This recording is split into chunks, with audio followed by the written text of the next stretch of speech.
Quick tip to all aspiring filmmakers out there. Don't start your 80-minute sequel to a not very funny one-joke film by spending the first 2 minutes discussing how many terrible sequels you can wring out of this premise. Although I will confess that I have no doubt that The Gnome Ranger will be an infinitely better film than the one Disney unleashed on the world a few years ago. Anyway, Sherlock Gnomes is a sequel to 2011's Romeo and Juliet, which does exactly what it says on the tin. It's Shakespeare's immortal tragedy being performed by garden gnomes, who operate according to Toy Story logic, who are themselves voiced by whatever English actors had an afternoon free and fancied a couple of quid. The only thing of any note about the entire project was that since Elton John was an executive producer, the film's entire soundtrack is composed of his songs, which work about as well as you'd expect. Oh, and in case you were wondering, neither 2017 or 2015's Gnome Alone are a part of this franchise, or a parody of Home Alone surprisingly, nor is 1967's The Gnomemobile.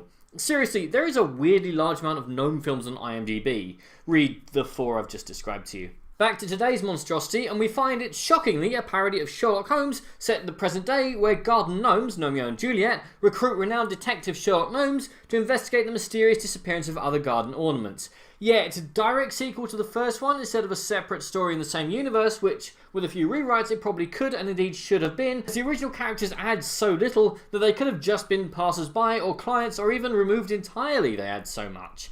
And of course, Moriarty gets involved at some point, because he and Holmes have the greatest rivalry in all fiction.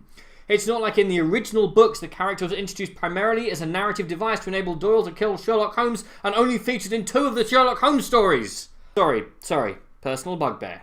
I am genuinely trying to review this film and not drift off into tangents, but there's so little here to review. Holmes is Holmes no matter what film or TV show he's in, so he's off doing his thing with some pretty cool, if overused, graphics showing him put the pieces together. A neat trick which renders pretty much every other character irrelevant. There's more padding in this thing than most of the essays I handed in at university, with songs, plays within plays, pointless detours already unaccounted for. Seriously, trim 20 minutes off this thing and I doubt anyone would notice. The voice acting is uninspired, as would be expected, although it's not like actors were given anything to get their teeth into. Hell, I doubt even Tim Curry, who was offered the role of Watson, would have had much to do here. And coincidentally, whatever person thinks that Tim Curry... I'm escaping to the one place that hasn't been corrupted by capitalism. Space! And Chiwetel Ejiofor... The situation is even less simple than you think.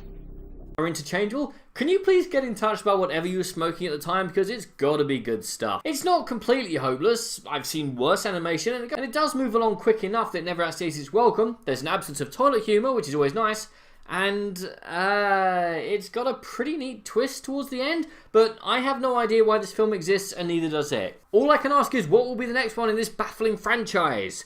G.I. Gnome? Gnome Hunters? The Gnome Speech? The possibilities are horrifyingly endless. However, if you skip it, then I think we can avoid all of them. But what do you guys think? And what film would you gnome next? Comment below, let me know. I'm Daniel, it's been a dunking. If you've enjoyed this video, please like, share and subscribe.